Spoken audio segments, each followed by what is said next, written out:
Are studio all info में आपका स्वागत। दोस्तों, मेरा नाम लक्ष्मण परमार।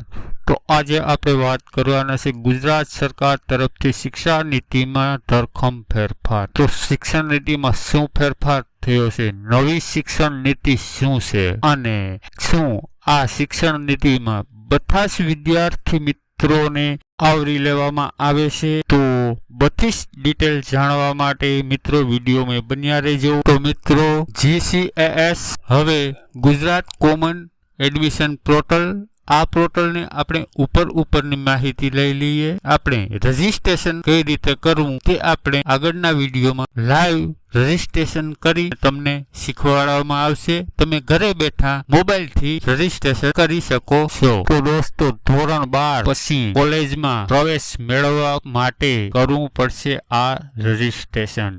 તો હવે તમારે મિત્રો ધોરણ 12 પાસ કોલેજમાં એડમિશન લેવું હોય તો રજીસ્ટ્રેશન ફરજિયાત થઈ ગયું છે।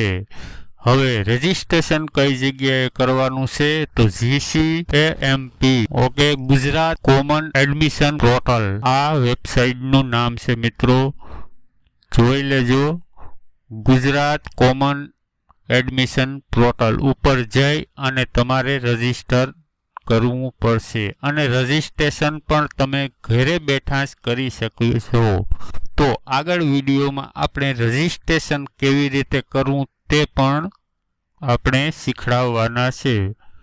તો આગળ જોઈ લઈએ મિત્રો। તો દોસ્તો, જૂન 2024 થી ધોરણ 12 પછી કોલેજ પ્રથમ વર્ષમાં ગ્રેજ્યુએશન પછી master degree admission, B Ed admission, PhD માં એડમિશન અને કોઈ પણ ગ્રેજ્યુએશનમાં તમારે એડમિશન લેવું હોય તો નીચે પોર્ટલનું નામ મેં આગળ પર બતાવી દીધું અને નીચે પર જોઈ લેજો। GCAS પૂરું નામ છે Gujarat common admission portal okay મિત્રો, અને ટૂંકમાં છે GCAS પોર્ટલ ઓકે। તો આગળ જોઈ લઈએ મિત્રો। તો દોસ્તો, તમામ સરકારી યુનિવર્સિટી, હાયર એજ્યુકેશન યુનિવર્સિટી, સરકારી કોલેજ, ગ્રાન્ટેડ કોલેજ, રાજ્યની કોઈ પણ સેલ્ફ હાઈ કોલેજમાં રજીસ્ટ્રેશન વગર એડમિશન મળશે નહીં મિત્રો। મેં આગળ જે તમને રજીસ્ટ્રેશનનું કીધું તે પોર્ટલ તમે રજીસ્ટર નહીં કરો તો કોઈ પણ કોલેજમાં તમને એડમિશન મળશે નહીં ઓકે મિત્રો।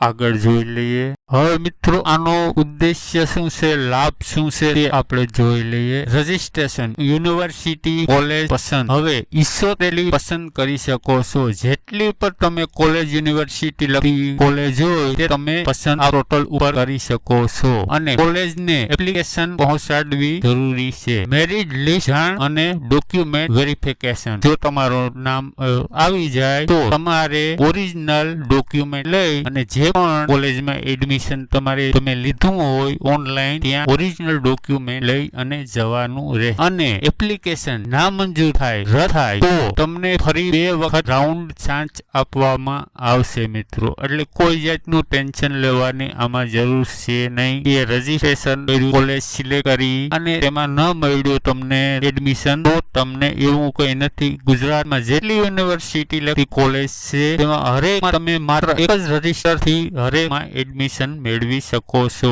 જેટલી કોલેજ સિલેક્ટ કરવી હોય તેટલી કોલેજ યુનિવર્સિટી સિલેક્ટ કરી શકો છો। આગળ જોઈ લઈએ મિત્રો। હવે ફાયદો નંબર 2 મિત્રો, આ પોર્ટલ ઉપર રજીસ્ટ્રેશન કર્યા બાદ તમારે ફી માત્ર એક જ વખત ભરવાની રહેશે। અલગ અલગ એક કોલેજમાં એડમિશન ન મળ્યું ત્યાં ફી ભરી, પછી બીજી કોલેજ ત્યાં એડમિશન ફી ભરીને એક જ વખત રજીસ્ટર કરી અને તમે ફી ભરી દો। ગમે એટલી યુનિવર્સિટી કોલેજ તમે સિલેક્ટ કરી શકો છો અને ફી માત્ર એક જ વખત ભરવાની રહેશે ઓકે મિત્રો। તો આગળ જોઈ લઈએ આપણે। હવે મિત્રો, કઈ યુનિવર્સિટીમાં આ પોર્ટલ લાગુ પડશે તો લગભગ તો ગુજરાતની બધી જ યુનિવર્સિટીમાં આ પોર્ટલ લાગુ પડશે, કારણ કે ગુજરાત ગવર્મેન્ટ તરફથી આ નોટિસ આવેલી છે એટલે બધી જ યુનિવર્સિટી આવરી લેવામાં આવેલ છે અને તેને લગતી જેટલી પણ કોલેજ છે તેમાં બધી જ કોલેજમાં તમે એડમિશન લઈ શકો છો। તો Gujarat university, Saurashtra university, Maharaja Sayajirao university Vadodara, Bhakta Kavi Narsinh Mehta university Junagadh,